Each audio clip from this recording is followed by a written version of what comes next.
my grandparents came over as part of the Windrush generation, back when the Queen was saying that they need more help with the labour force and they wanted more workers. There's ways to see how everything that happened to me was useful and shaped me as I am today. I think when struggling with mental health, community becomes a big part of it.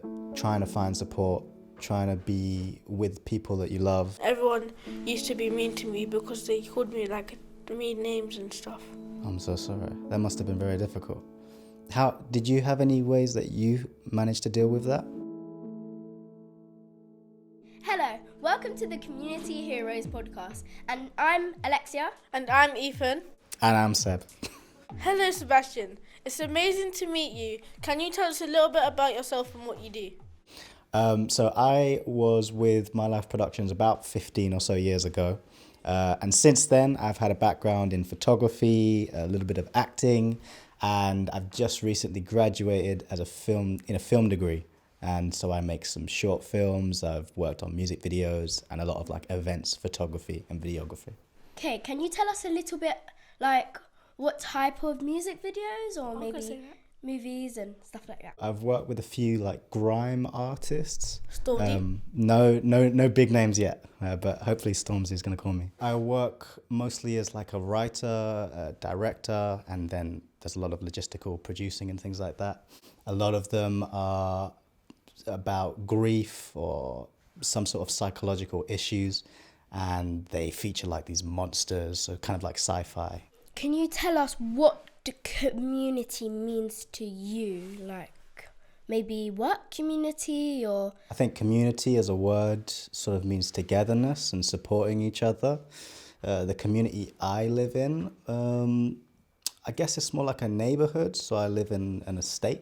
So we come together at some points and eat food together and sort of help out and talk to each other.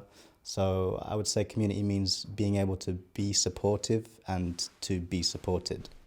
I heard you mention something about like your neighborhood and like your estate, like with other people, like. But who's your favorite? Who's your community hero? My community hero. Okay.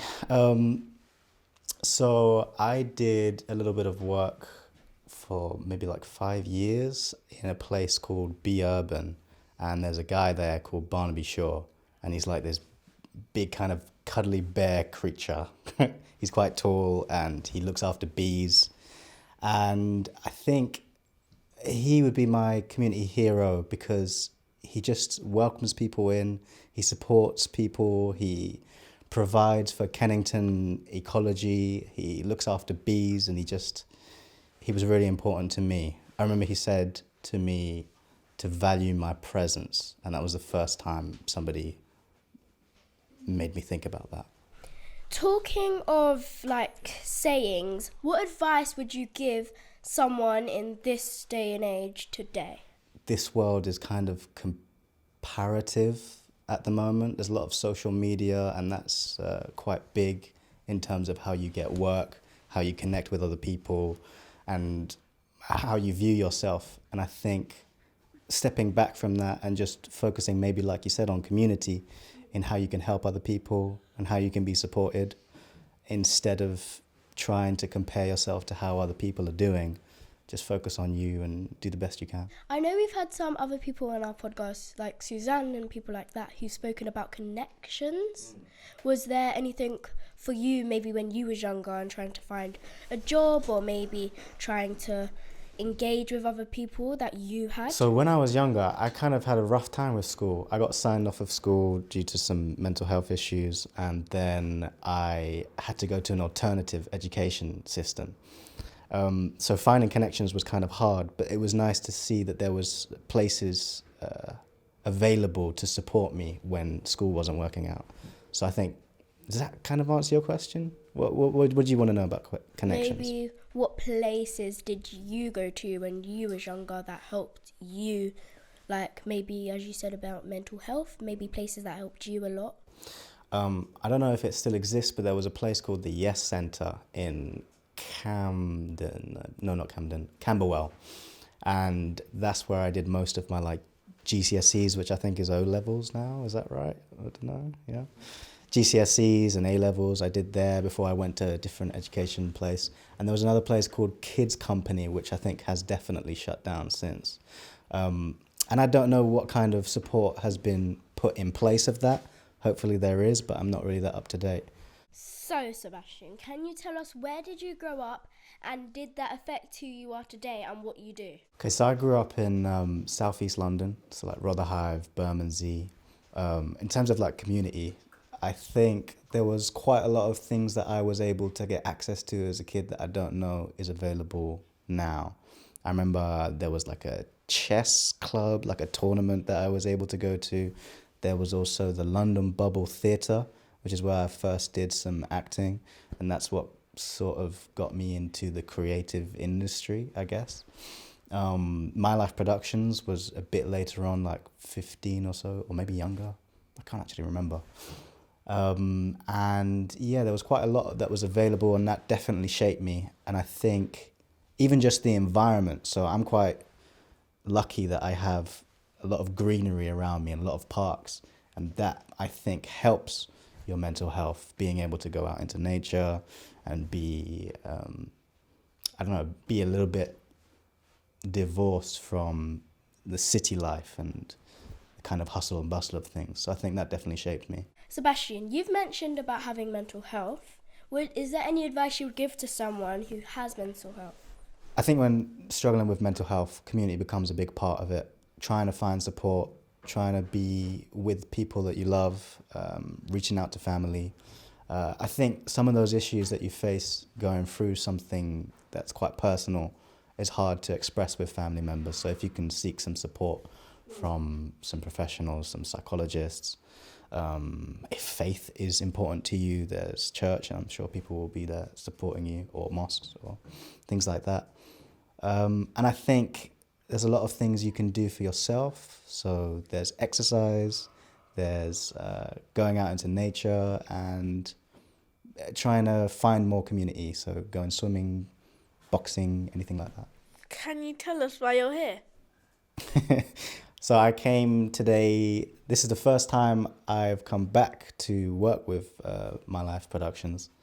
I went to a screening where we saw a lot of the films that they've made in the past and sort of like a history of My Life Productions. Got in contact with Chris, and today I'm here I helped out trying to set up and see if there's ways to collaborate. And do you know anything about the Windrush generation, or maybe someone who went through the Windrush generation?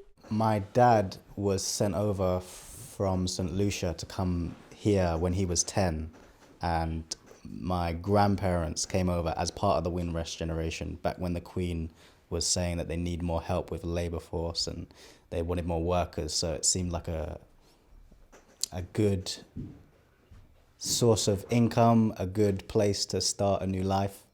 And yeah, I think they managed to make it work for them. Do you think you have any advice for us young people?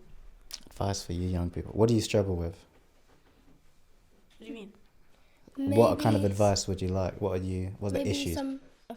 Maybe some kids may struggle with maybe things like ADHD, autism, and more things like mental.